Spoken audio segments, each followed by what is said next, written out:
What you guys are seeing in here is a pre-release build. It's not final. The interface, the environment, you name it, it's all still in development. Not final. Still in development. Yeah, work in progress. The UI in particular is actually just sort of placeholder, passed on from Reach. The final UI will be reflective of the rest of the Halo 4 UI. So that's absolutely the most temporary element in here. All right. So, Mike, you want to take it away? Yeah, sure thing. Hopefully I am loud enough, or louder than Jimi Hendrix's resurrected ghost that's going on in the next hall. So we're here to talk about Forge, and as everyone said, this has never been seen before. And with the placement of the monitor and the lights going in our eyes, Adam and I can barely see ourselves. So please bear with us as we just using the Force here. All muscle memory. All muscle memory. Well, I don't have any muscles, so that's a problem for me. But as you can see, what we have here is. As you can see, we have the Ravine. Now, this is one of 3 Forge environments that are going to be shipping in Halo 4 on November 6th. And as you can see, Adam's flying around here. This is probably the most beautiful Forge environment that you've ever seen before. So we've taken a lot of care to create a really kind of beautiful space for you to play in. And we're really excited to see when we set you guys loose on it, what exactly you'll be creating. So we want to talk about a few of the improvements that we've made to Forge. So, and you know what? There's just happened to be a nice little garbage pile here that had nothing to do with my presentation, but we can talk about it anyway. Okay, so in the past, if you had, for example, like a spawn point or something on top of another object, it was a little bit of a pain to grab. But as you can see, as Adam is kind of rolling over the different things in this pile of garbage, you see the name, palette, create small, respawn point. There's no guesswork in terms of what you're grabbing, so there's no trial and error. You'll be able to grab exactly what you want, because when you do and you put the crosshairs over it, the name will highlight and you will know exactly what you're picking up. So that's one of the improvements we've put in Forge for Halo 4. So if you have something, so this bunker round, for example, which you see the name down there because we got the nice highlights, and you're placing it, and you're taking a lot of time and loving care to put it exactly where you want it. One thing that used to be a drag was you could easily kind of accidentally bump the controller and move it out of the position, and all that time and loving care that you put into it is now down the drain. But if you have it where you like it, like Adam does here, we've given you the to lock it. So, that's right.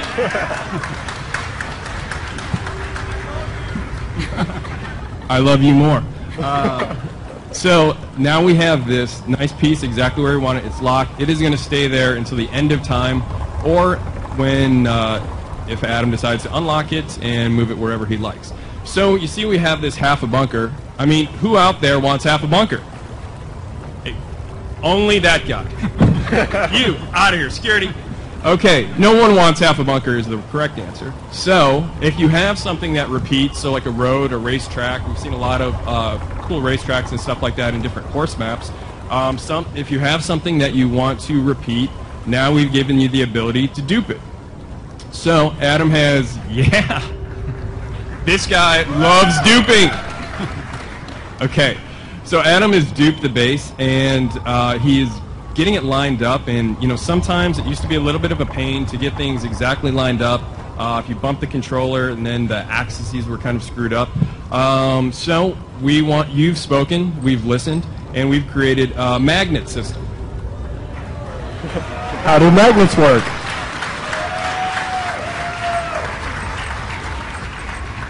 Magnets in 2012. Everyone can vote for that. Okay, so if you enable magnets and you put 2 pieces together, like Adam's doing here, the bridge really easily magnetize Jimi Hendrix's back. The pieces magnetize together, fit together seamlessly. So if you're going to build something like a bridge here, you can build it. This used to take, I think we timed it, and I think it was 9 years to build a bridge. Now it's taking under 9 seconds. So that's a huge improvement. So if you're building something, a racetrack, a bridge, a wall, something that repeats, you just can keep duping and magnetizing, and build what you wanted to build in a fraction of the time. So less focus on actually the mechanics of building, more on the actual creativity. So we built a couple things. We're liking it. And now let's talk about how it looks. So if you take a look at the both half of base round, bunker round that we've slapped together here, take a look at the lighting. This thing looks like it is high noon. This also is a kick-ass Halo map. Ooh, Halo joke. Nice. It looks bright. I mean, it's practically glowing. So if you're in a low lighting kind of situation and you would have something that looks like it's on the center of the sun, it kind of sticks out like a sore thumb. But if we go into player mode now, boom, dynamic lighting. Okay, so, yeah, give it up for dynamic lighting.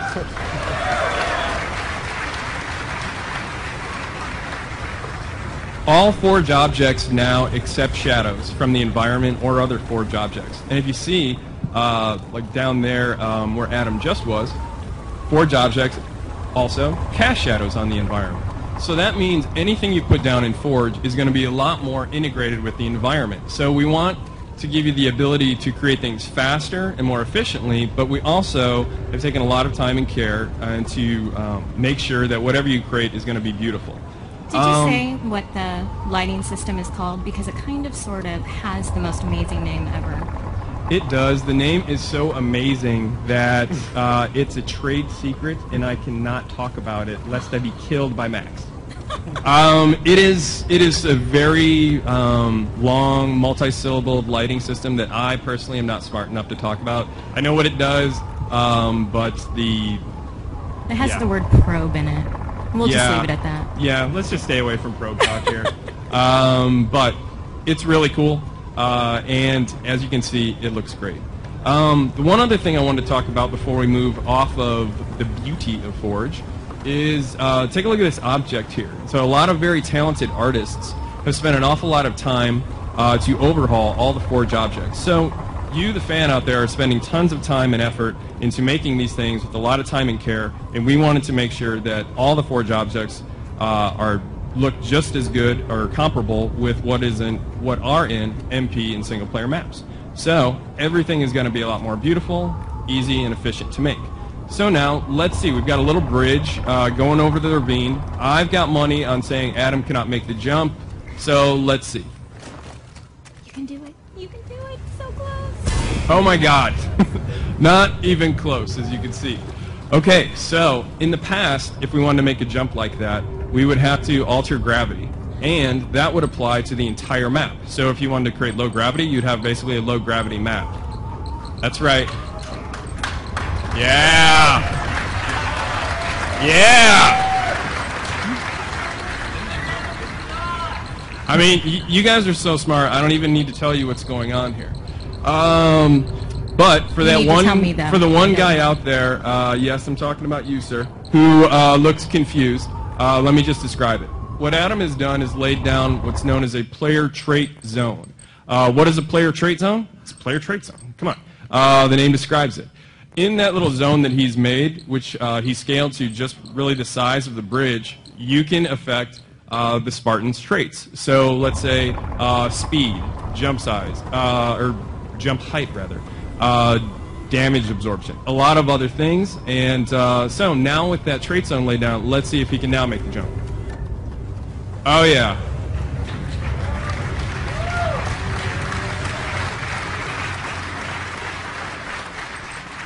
Max, you were supposed to tell me that I should have bet on that jump.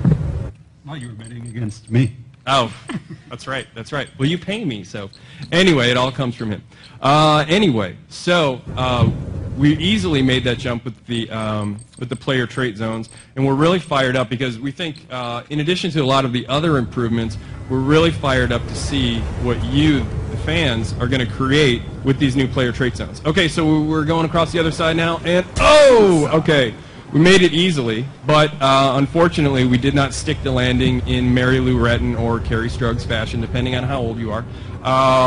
Me, I'm old school, so he didn't pull a Mary Lou Retton, and we got to do something to change that. Okay, so we can easily lay down another player trait zone, and in that zone we can do something like either overshield when he gets in there or damage resistance. and alter how much damage he can take. Invulnerable. I have a feeling that he is going to make the jump now. I know. It's like ESP. So, let's see. Max, double my salary if he makes it. Okay, good. Done.